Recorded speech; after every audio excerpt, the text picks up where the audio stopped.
As many of you know, my family and I, we do not consume television shows through the traditional formats of watching network television or subscribing to cable. Like many of you, we stream our television shows through a couple of different platforms, mostly Netflix, followed by Amazon Prime. Now, when you watch television shows that way, you know you don't get one show every week as you traditionally have through the networks. What they do instead is they release an entire season all at once, and then you can watch it whenever you want. If it's a really good show, sometimes you manage to watch the entire season in one sitting. They call that binge watching. And so you get a more continuous storyline the way you watch TV this way. And that's all fine and good, except for one downside. They don't release seasons very frequently. So if you sat down and you watched an entire season in one day, it might be another 18 months before they release the next season. And if you're like me, sometimes you don't remember what was going on in the previous season. And so what we have to do is sit down and kind of go back to previous episodes to bring ourselves up to speed before we can begin watching the next season. Without doing that, we would have no sense of continuity in the story. We need to go back to watch the previous story to see how it connects with the current story. We need a sense of continuity in the narrative. In a very different time and with different people, they were struggling with continuity in the story. We don't have any clues as to who wrote this book of Hebrews or for what audience it was originally intended. Although it is grouped in our New Testament with the letters, it really does not fit that genre. It does not have a greeting as the rest of the letters do, although it does end with a salutation. It is really a lot more like a sermon. And by reading or listening to this sermon in Hebrews, we are trying to come to a greater understanding of the role of Jesus and how the Son of Jesus connects us to God. It seems the author of Hebrews is trying to smooth over what can seem like discontinuity in the story. The story of Jesus and the Christ of faith continues from an ancient story. We are told long ago, God spoke to our ancestors in many and various ways. So the author lists one of these ways, and it was through the prophets. But there were many and various ways. I think that could include creation, when God spoke and declared that everything was good. The prophets who challenged Israel to remain in covenant with God, they taught us how to exist in right relationship with one another. And then God speaks through Jesus. This was another word that was spoken. God became incarnate. God took on flesh is what that means. And God dwelled among us. Jesus, as we are learning here in Hebrews, is not a separate story. It's not an addendum at the end of the book. In fact, it is central to understanding the whole story. The author wants us to know that Christ was there at the outset with God. When God was speaking us into creation and everything was being set forth by the God-breathed Spirit, Christ was also there. And through him, all things were made.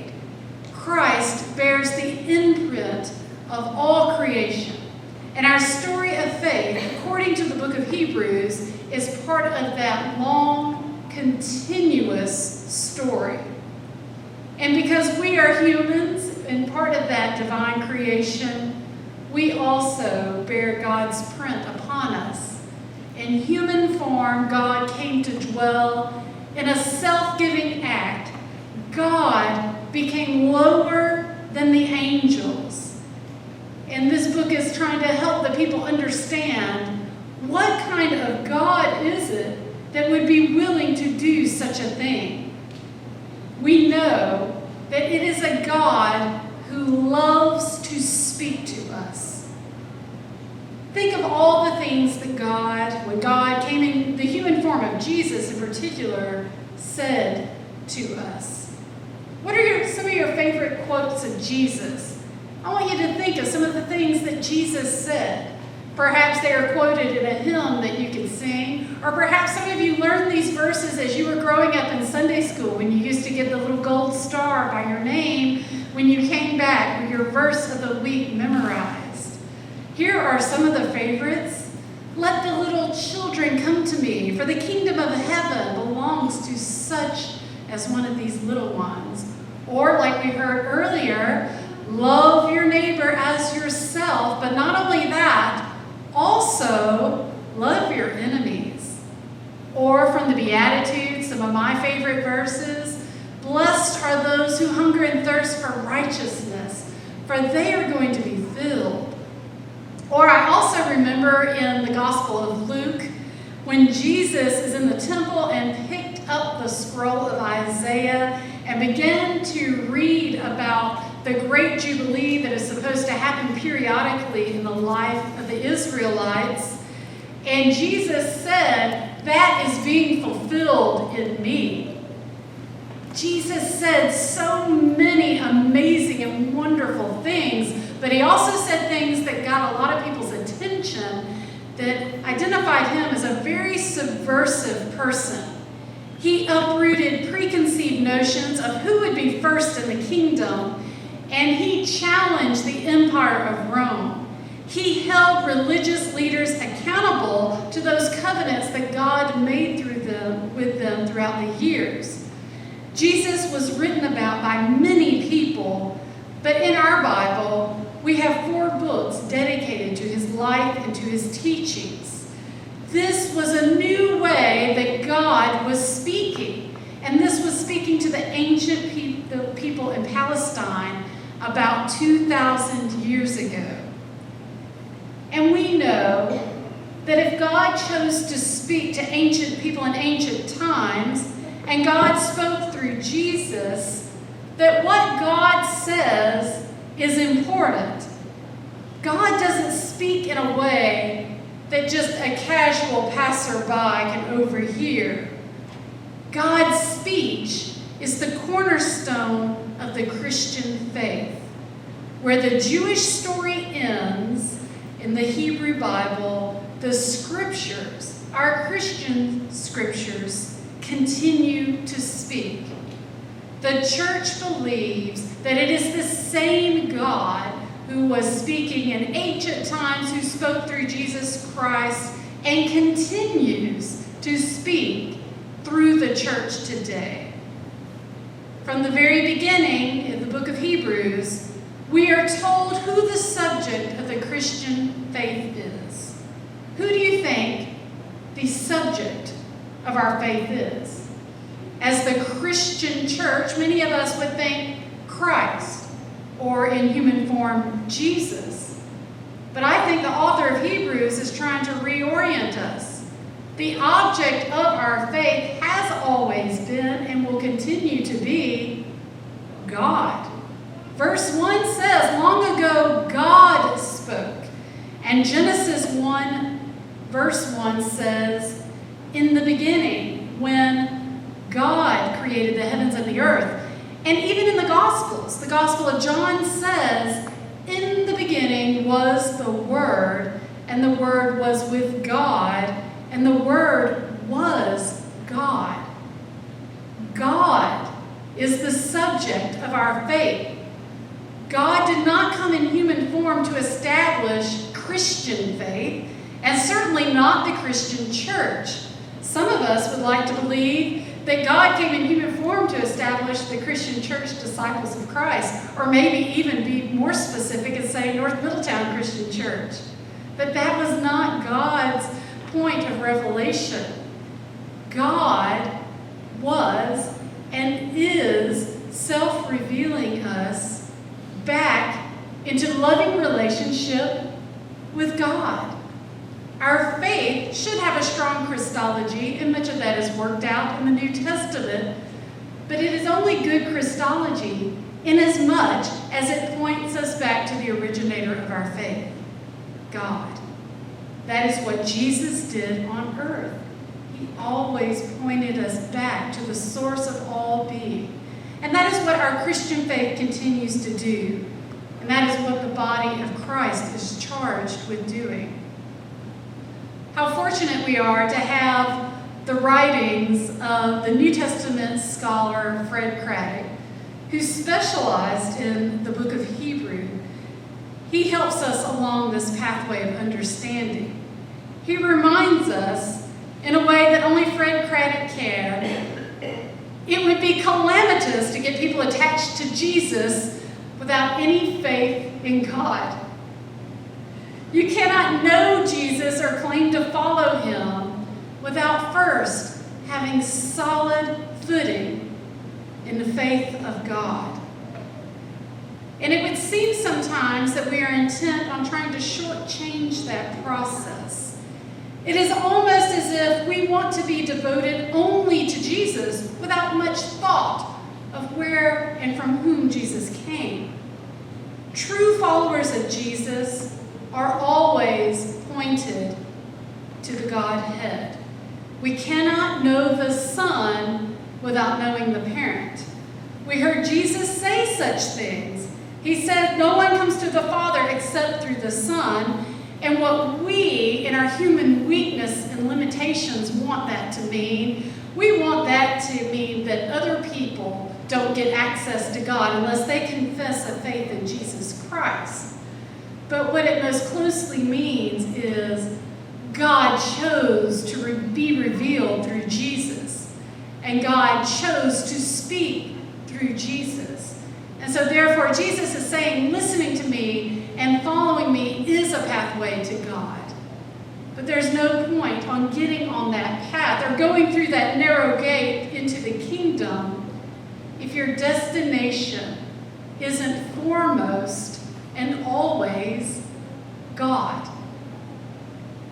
For the church to be faithful, we not only need to be followers of Jesus, but we also need to make sure that our faith and our destination is securely focused on God. Who is God, by the way? We sing of Father, Son, and Holy Ghost, but what does that even mean? Besides creation and the prophets and Jesus, how else might God be self-revealing? If God chose to speak throughout the ages, let us not be fooled into thinking that God is no longer speaking. If we know anything of the nature of God, it is that our God is a very talkative being. Oh, yes. Sometimes God speaks to us through a whisper. Sometimes God has to shout to get our attention. But never you worry. God is speaking. Sometimes it's through metaphor.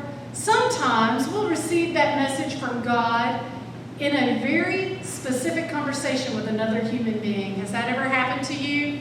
It happens to me. But God is speaking. Sometimes I think God is still speaking to us in beautiful nature, and people think that they can go commune in nature and they can fully experience God. Sometimes God is there in the sunsets and the songbirds, but that is not the totality of God. You can sit out in nature all you want, and you still will have a deep longing for a relationship with God. All of these things point to God, but none of them by themselves completely reveal God's nature. And we are reminded that anything humans can ever say about God is is only provisional. God is still revealing. And I know this because I witness it every day. I see you, beloved church, testifying with the voice of God within you. You are the signifiers that God is still in our village, in our little corner of the universe, that we have not been forgotten by God, and that God still has something to say to each of us. That is good news for us. Don't you believe that? For any who might be beleaguered on this journey, for any who feel small or forgotten, for those who fear that God has just gone silent. There you are, God, speaking to us again. If we have the patience to wait on your voice, and if we do things like come together in community, to sing songs, to pray, to share one another's joys and also our burdens, in all those ways, we are attuning ourselves to the ways that God communicates. There you are, congregation. You are part of that communication. From the ways that you act in this community and all the ways that you serve, you are pointing people to the way. You're giving them a glimpse that we have an ever-living, everlasting, always present, and always loving God. And so today, individually, and perhaps you can think about it as a community, how is God still speaking? Have you heard God's voice lately? Has it come to you in a dream?